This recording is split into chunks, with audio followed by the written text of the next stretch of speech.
Boa noite a todos.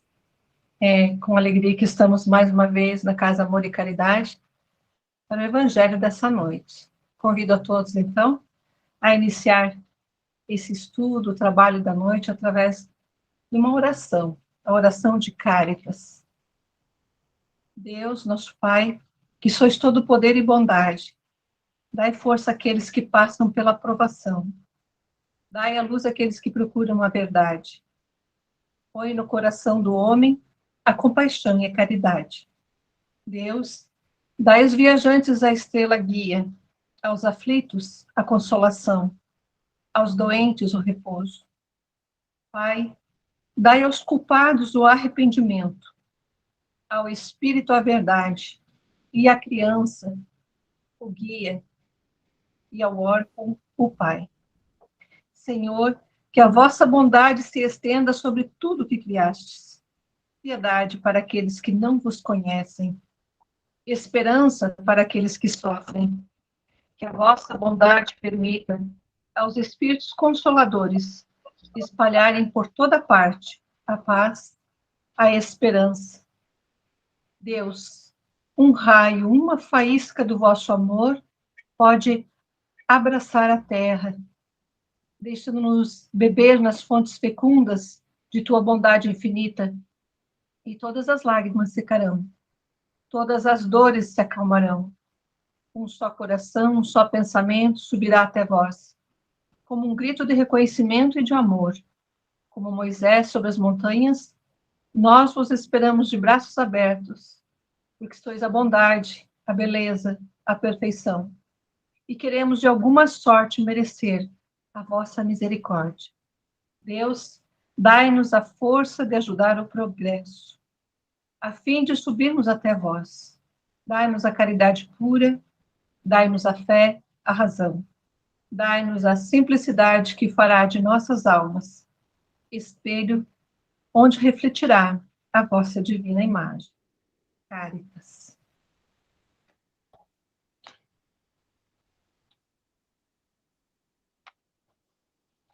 Hoje nós vamos falar da parábola do tesouro escondido, em Mateus capítulo 13, versículo 44 a 46. E diz o seguinte: o reino dos céus é semelhante a um tesouro oculto no campo. O reino dos céus é semelhante a um tesouro oculto no campo, o qual certo homem, tendo achado, escondeu. E, transbordante de alegria, ele vai, vende tudo o que tem e compra aquele campo. O reino dos céus também é semelhante a um negociante que procura por pérolas e, tendo achado uma pérola de grande valor, vendeu tudo o que possuía e a comprou.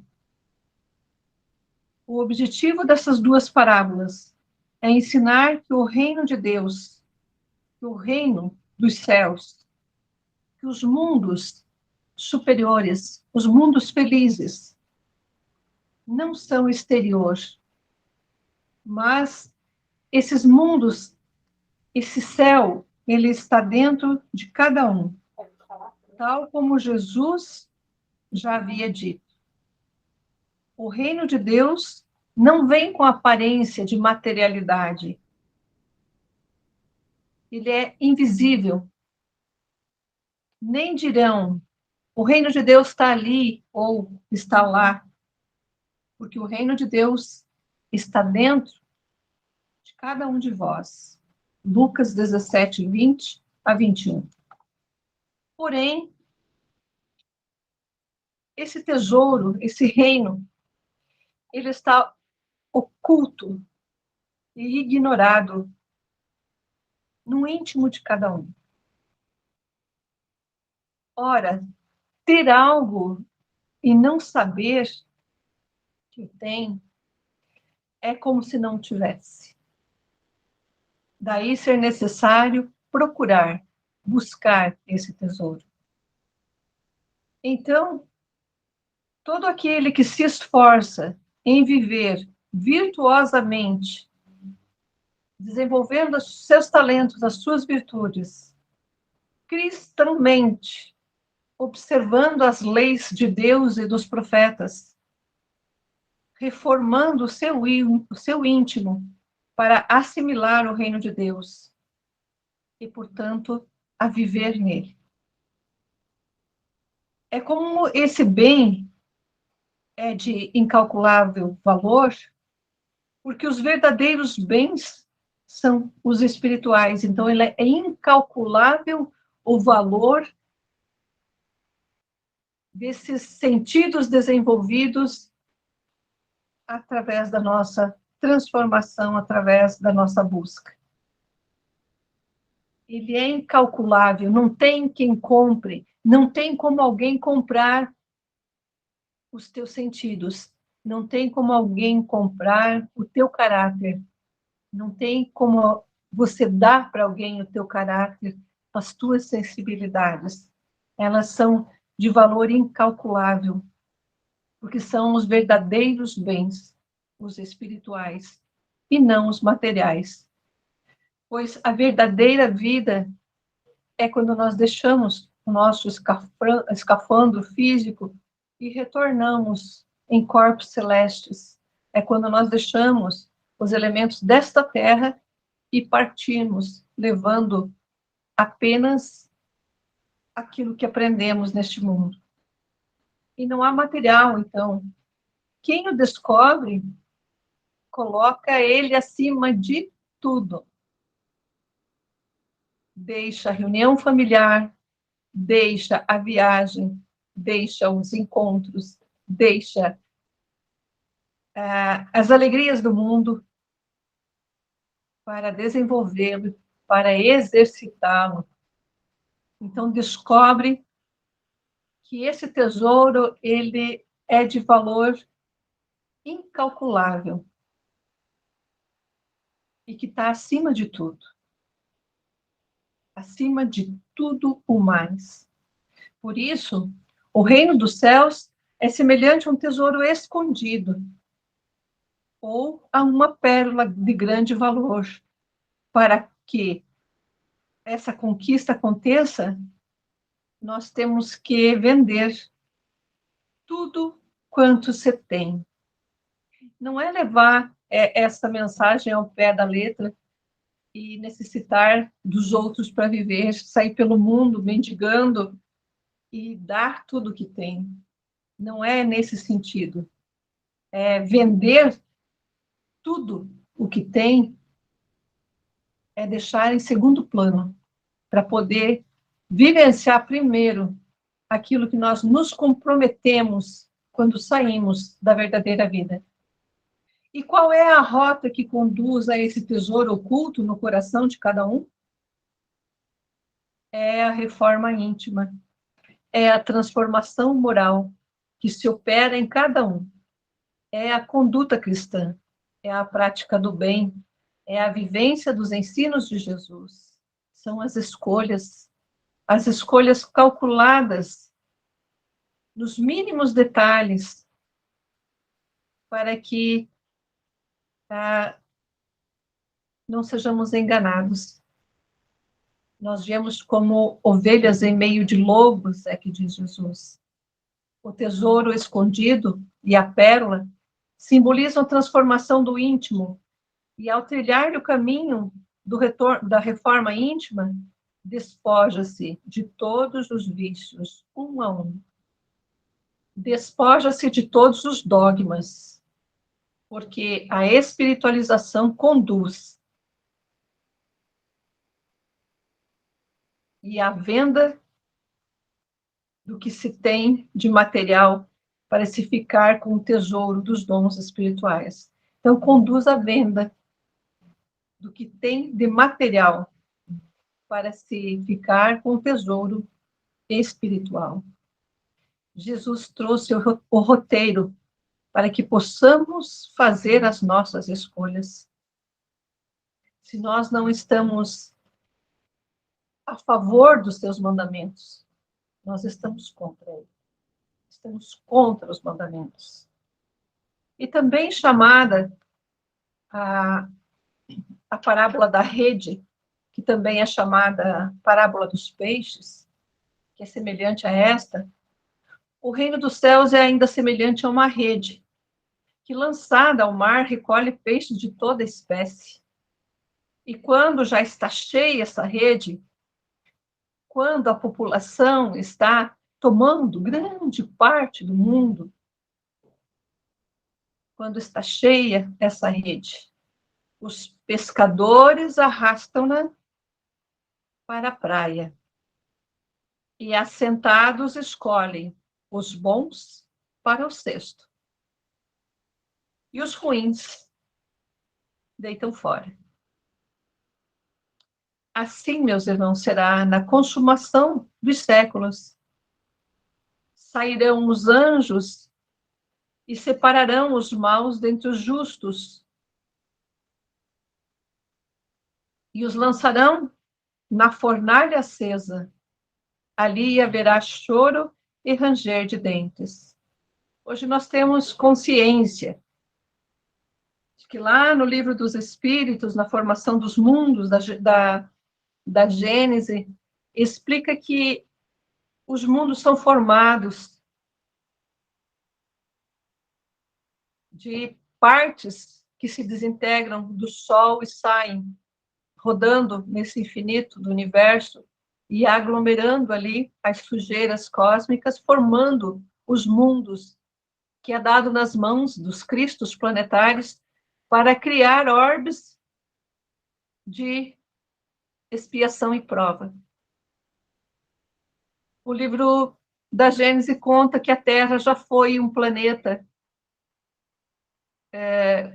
onde os espíritos foram lançados dessa forma durante seleção e que o calor da Terra na época era de mais de 300 mil graus, se não me engano. Está no livro A Caminho da Luz. Então, esse jogar para fogos, ranger de dentes, é encaminhar os espíritos imaturos a mundos recém-criados, quando muito maus, aonde eles se revestem de um corpo compatível com o estado em que está a formação daquele globo, ou que são lançados a mundos 100, 200 anos menos evoluído que está a Terra hoje. Então, lá, como aqui, há choro e ranger de dentes. Nós sabemos que muitas pessoas estão em provação dentro do nosso Brasil, nos países vizinhos, nos países longínquos.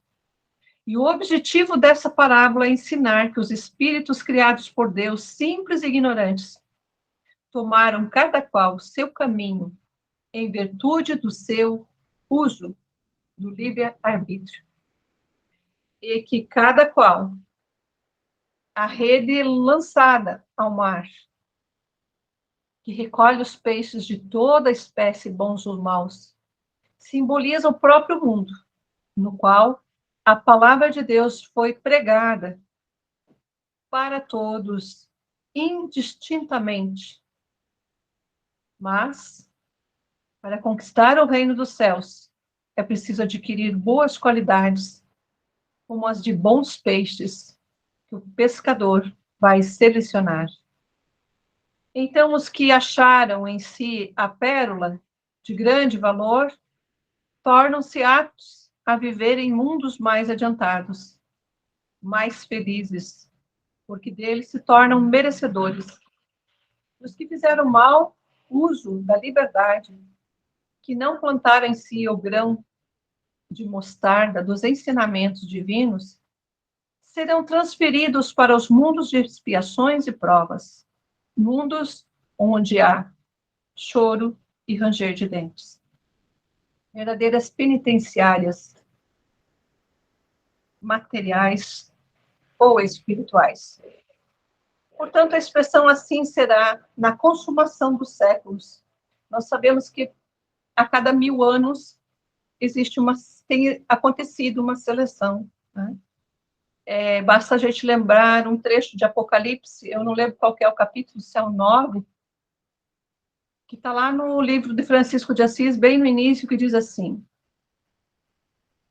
a vinda de Jesus, um pouco antes de 2000 anos atrás, havia na Terra uma animalidade. Os homens agiam como verdadeiras criaturas irracionais. E, para a chegada do Cristo, foram tirados 2 bilhões de encarnados e desencarnados da crosta terrestre. Desceram os anjos dos mundos superiores, formaram um campo magnético, uma rede selecionadora. Os encarnados desencarnaram, e os que eram espíritos livres também foram tomados de um sono profundo nessa rede magnética e levados para um mundo muito quente na altura do Equador. E ali, a serpente, Satanás, foi presa por 1000 anos pelos anjos do Senhor. Eis uma rede jogada na terra para a chegada de Jesus. Mas nesse mesmo capítulo vai dizer que eles vão ficar 1000 anos presos como perseguidores do cristianismo, e os que eram antes ainda da chegada do Cristo também perversos. Eles ficam 1000 anos naquele lugar, desenvolvendo suas qualidades, suas virtudes, chorando, rangendo os dentes, como diz o Evangelho, e depois sonhando com o céu, que era a terra, e depois eles reencarnam na terra, que é quando Jesus chama João para retornar como Francisco de Assis e reconstruir a igreja, porque eles tinham encarnado e tomado posse da igreja e criado as cruzadas. Eles reencarnaram como cristãos. E aí, então, eles ficam por um tempo na Terra e são recolhidos de novo para, em 2000 anos, muitos deles estarem tanto ao redor quanto encarnados também na Terra. E esse processo seletivo, nós sabemos que é tempo. Nós estamos na época de transição. Tem mais 1000 anos para frente, depois mais 1000 anos, e assim sucessivamente. Mas quando a rede está cheia, vem a seleção. Através das epidemias, dos maremotos, dos terremotos, e de tudo aquilo que acontece nessa sacudida quando se puxa a rede para a praia. E nós devemos estar sempre orando e vigiando, porque os tempos são chegados. Todos os dias nós estamos vendo os nossos amigos, companheiros de trabalho retornando à parte espiritual, nossos parentes. Amanhã ou depois é um de nós. E assim, vamos retornando. Cada um de conformidade com as suas escolhas. Portanto, a expressão assim será, na consumação dos séculos, significa que assim será o fim de um período evolutivo da humanidade. De tempos em tempos, o plano espiritual procede a uma seleção dos espíritos que habitam os diversos globos, inclusive a Terra. E a rede que, lançada no mar, recolhe os peixes de toda espécie.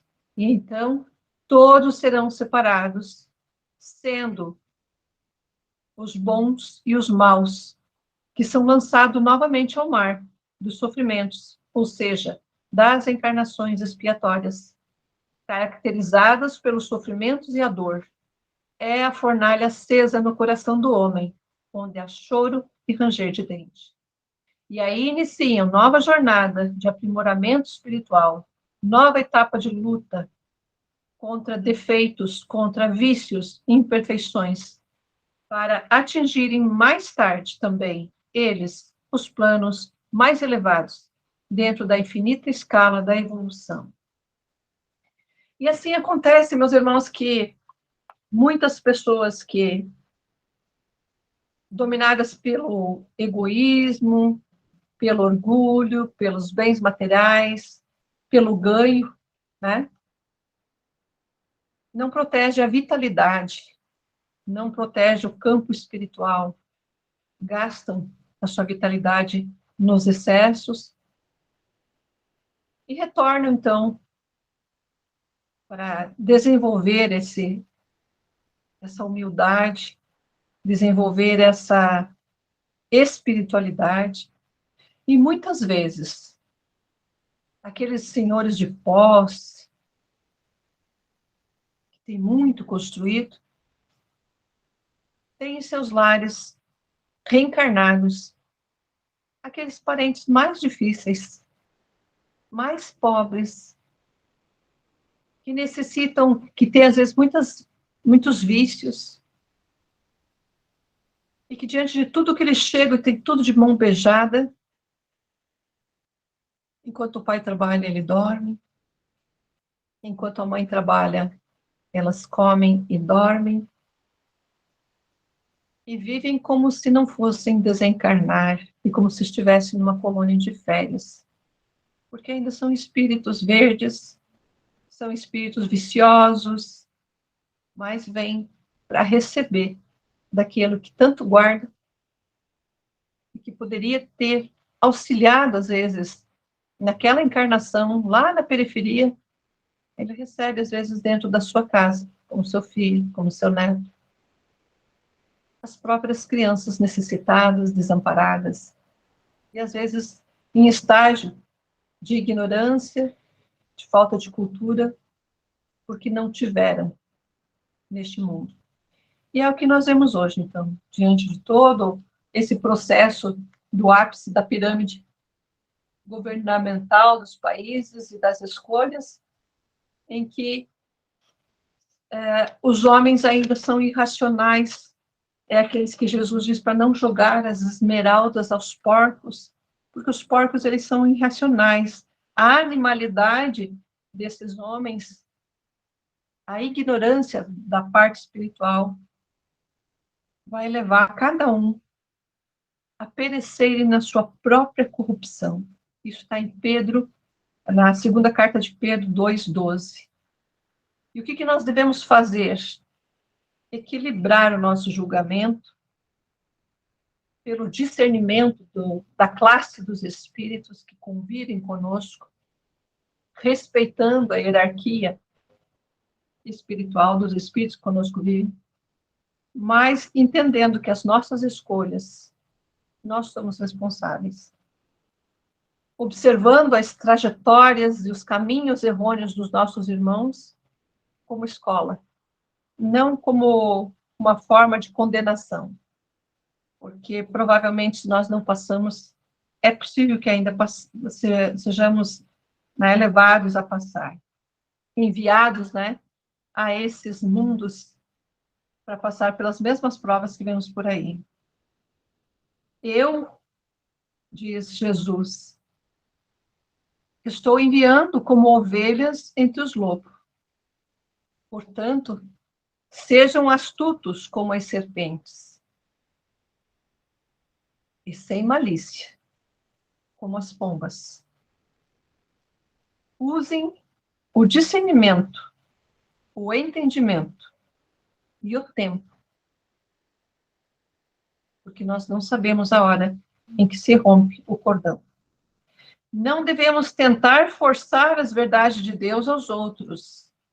Em vez disso, estejamos sempre preparados para responder a qualquer pessoa que lhe pedir a razão da esperança que há em nós. Como cristãos, devemos estar sempre preparados, responder perguntas que possam ter. E se alguém está sinceramente nos questionando, e que não seja com finalidade de debater, muitas vezes, quando as pessoas honestas desejam entender o que ensina a doutrina, pode ser uma indicação de que Deus está abrindo a mente dessas pessoas através dos seus trabalhadores. Com essa mensagem do Evangelho, lembrando a nossa obrigação nesse planeta, principalmente dentro da comunidade, do amparo àqueles que perdem os seus familiares, aqueles que estão com seus problemas psíquicos, emocionais, aqueles que estão acamados, doentes. Nós viemos para fazer isso, servir mais que ser servido, amar mais que ser amado, nos doar mais que receber, e assim nos prepararmos para essa vida eterna. Agradeço a todos por essa oportunidade de mais uma vez falar sobre o Evangelho de Jesus. Deixo meu abraço a todos os amigos da Amor e Caridade. Os parabéns a todos que fizeram aniversário e que Deus nos abençoe a todos. Encerro o coração do Santo Anjo, que os nossos anjos guardiões, os nossos espíritos protetores, estejam com todos, nas suas casas e em seus corações. Santo anjo do Senhor, meu zeloso e guardador, se a ti nos confiou a piedade divina, sempre nos rege, nos guarde, nos governe e nos ilumine. Que assim seja. Sejamos todos firmes na fé. Uma boa noite a todos. Muito obrigada. Boa noite. Obrigada, Fatinha, a você.